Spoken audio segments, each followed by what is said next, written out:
The Adventures of Sherlock Holmes by Sir Arthur Conan Doyle. Read by Mark Smith.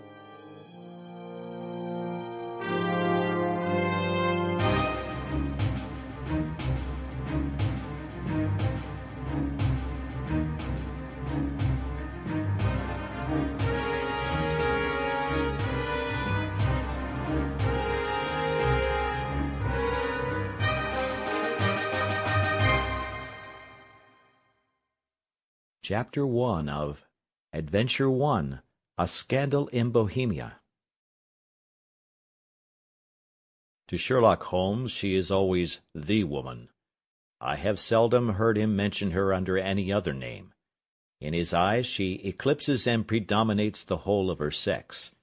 It was not that he felt any emotion akin to love for Irene Adler. All emotions, and that one particularly, were abhorrent to his cold, precise, but admirably balanced mind. He was, I take it, the most perfect reasoning and observing machine that the world has seen, but as a lover he would have placed himself in a false position. He never spoke of the softer passions, save with a gibe and a sneer. They were admirable things for the observer, excellent for drawing the veil from men's motives and actions. But for the trained reasoner to admit such intrusions into his own delicate and finely adjusted temperament was to introduce a distracting factor which might throw a doubt upon all his mental results. Grit in a sensitive instrument, or a crack in one of his own high-power lenses, would not be more disturbing than a strong emotion in a nature such as his. And yet there was but one woman to him, and that woman was the late Irene Adler, of dubious and questionable memory. I had seen little of Holmes lately. My marriage had drifted us away from each other. My own complete happiness, and the home-centred interests which rise up around the man who first finds himself master of his own establishment, was sufficient to absorb all my attention, while Holmes, who loathed every form of society with his whole Bohemian soul, remained in our lodgings in Baker Street, buried among his old books, and alternating from week to week between cocaine and ambition, the drowsiness of the drug, and the fierce energy of his own keen nature. He was still, as ever, deeply attracted by the study of crime, and occupied his immense faculties and extraordinary powers of observation in following out those clues and clearing up those mysteries which had been abandoned as hopeless by the official police. From time to time I heard some vague account of his doings, of his summons to Odessa in the case of the Trepoff murder, of his clearing up of the singular tragedy of the Atkinson brothers at Trincomalee, and finally of the mission which he had accomplished so delicately and successfully for the reigning family of Holland. Beyond these signs of his activity, however, which I merely shared with all the readers of the daily press, I knew little of my former friend and companion. One night, it was on the 20th of March, 1888, I was returning from a journey to a patient, for I had now returned to civil practice, when my way led me through Baker Street. As I passed the well-remembered door, which must always be associated in my mind with my wooing and with the dark incidents of the study in scarlet, I was seized with a keen desire to see Holmes again, and to know how he was employing his extraordinary powers. His rooms were brilliantly lit, and even as I looked up, I saw his tall, spare figure pass twice in a dark silhouette against the blind. He was pacing the room swiftly, eagerly, with his head sunk upon his chest and his hands clasped behind him. To me, who knew his every mood and habit, his attitude and manner told their own story. He was at work again. He had risen out of his drug-created dreams and was hot upon the scent of some new problem. I rang the bell, and was shown up to the chamber which had formerly been in part my own. His manner was not effusive, it seldom was, but he was glad, I think, to see me. With hardly a word spoken, but with a kindly eye, he waved me to an armchair, threw across his case of cigars, and indicated a spirit case and a gasogene in the corner. Then he stood before the fire and looked me over in his singular introspective fashion. "Wedlock suits you," he remarked. "I think, Watson, that you have put on 7.5 pounds since I saw you." "7," I answered. "Indeed, I should have thought a little more. Just a trifle more, I fancy, Watson. And in practice again, I observe. You did not tell me that you intended to go into harness." "Then how do you know?" "I see it, I deduce it. How do I know that you have been getting yourself very wet lately, and that you have a most clumsy and careless servant girl?" "My dear Holmes," said I, "this is too much. You would certainly have been burned had you lived a few centuries ago. It is true that I had a country walk on Thursday and came home in a dreadful mess, but as I have changed my clothes, I can't imagine how you deduce it. As to Mary Jane, she is incorrigible, and my wife has given her notice, but there again, I fail to see how you work it out." He chuckled to himself and rubbed his long, nervous hands together. "It is simplicity itself," said he.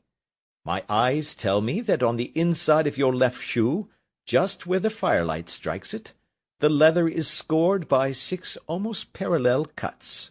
Obviously they have been caused by someone who has very carelessly scraped round the edges of the sole in order to remove crusted mud from it. Hence, you see, my double deduction that you have been out in vile weather, and that you had a particularly malignant boot-slitting specimen of the London slavey. As to your practice, if a gentleman walks into my rooms smelling of iodoform, with a black mark of nitrate of silver upon his right forefinger, and a bulge on the right side of his top hat, to show where he has secreted his stethoscope, I must be dull indeed, if I do not pronounce him to be an active member of the medical profession." I could not help laughing at the ease with which he explained his process of deduction. "When I hear you give your reasons," I remarked, "the thing always appears to me to be so ridiculously simple that I could easily do it myself, though at each successive instance of your reasoning I am baffled until you explain your process. And yet I believe that my eyes are as good as yours." "Quite so," he answered, lighting a cigarette, and throwing himself down into an armchair. "You see, but you do not observe. The distinction is clear. For example, you have frequently seen the steps which lead up from the hall to this room." "Frequently." "How often?" "Well, some hundreds of times." "Then how many are there?" "How many? I don't know." "Quite so. You have not observed, and yet you have seen. That is just my point. Now, I know that there are 17 steps, because I have both seen and observed. By the way, since you are interested in these little problems, and since you are good enough to chronicle one or two of my trifling experiences, you may be interested in this." He threw over a sheet of thick, pink-tinted note-paper which had been lying open upon the table. "It came by the last post," said he. "Read it aloud." The note was undated, and without either signature or address. "There will call upon you tonight at 7:45, it said, "a gentleman who desires to consult you upon a matter of the very deepest moment. Your recent services to one of the royal houses of Europe have shown that you are one who may safely be trusted with matters which are of an importance which can hardly be exaggerated. This account of you we have from all quarters received. Be in your chamber then at that hour, and do not take it amiss if your visitor wear a mask." "This is indeed a mystery," I remarked. "What do you imagine that it means?" "I have no data yet. It is a capital mistake to theorize before one has data. Insensibly one begins to twist facts to suit theories, instead of theories to suit facts. But the note itself, what do you deduce from it?" I carefully examined the writing, and the paper upon which it was written. "The man who wrote it was presumably well-to-do," I remarked, endeavouring to imitate my companion's processes. "Such paper could not be bought under half-a-crown a packet. It is peculiarly strong and stiff."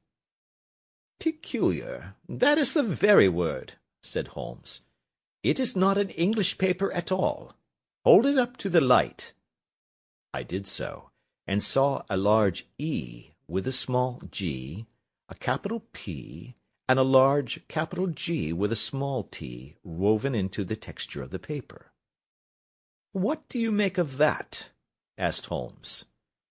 "The name of the maker, no doubt, or his monogram, rather." "Not at all. The G with a small t stands for Gesellschaft, which is German for company. It is a customary contraction like our CO for company. P, of course, stands for Papier. Now for the EG. Let us glance at our Continental Gazetteer." He took down a heavy brown volume from his shelves.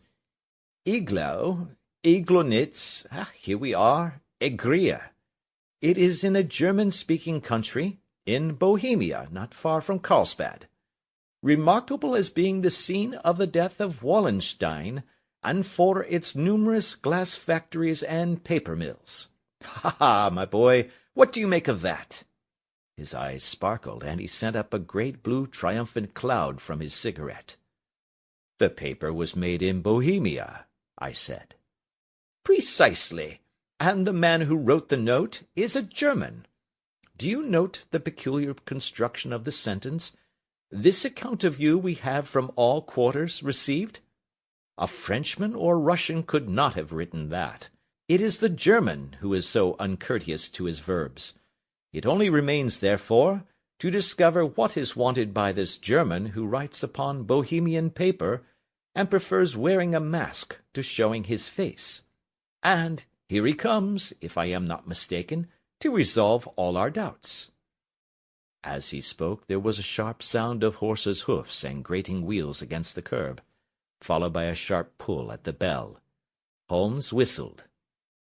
"A pair, by the sound," said he. "Yes," he continued, glancing out of the window. "A nice little brougham and a pair of beauties. 150 guineas apiece. There's money in this case, Watson, if there is nothing else." "I think that I had better go, Holmes." "Not a bit, Doctor.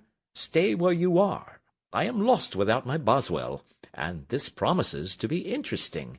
It would be a pity to miss it."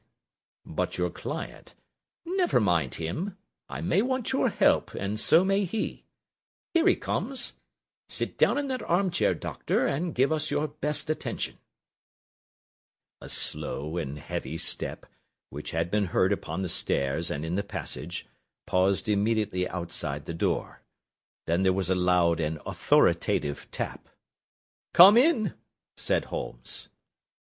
A man entered, who could hardly have been less than 6 feet 6 inches in height, with a chest and limbs of a Hercules. His dress was rich, with a richness which would, in England, be looked upon as akin to bad taste. Heavy bands of astrakhan were slashed across the sleeves and fronts of his double-breasted coat, while the deep blue cloak which was thrown over his shoulders was lined with flame-coloured silk, and secured at the neck with a brooch, which consisted of a single flaming beryl. Boots, which extended half-way up his calves, and which were trimmed at the tops with rich brown fur, completed the impression of barbaric opulence which was suggested by his whole appearance. He carried a broad-brimmed hat in his hand, while he wore across the upper part of his face, extending down past the cheek-bones. Sample complete. Ready to continue?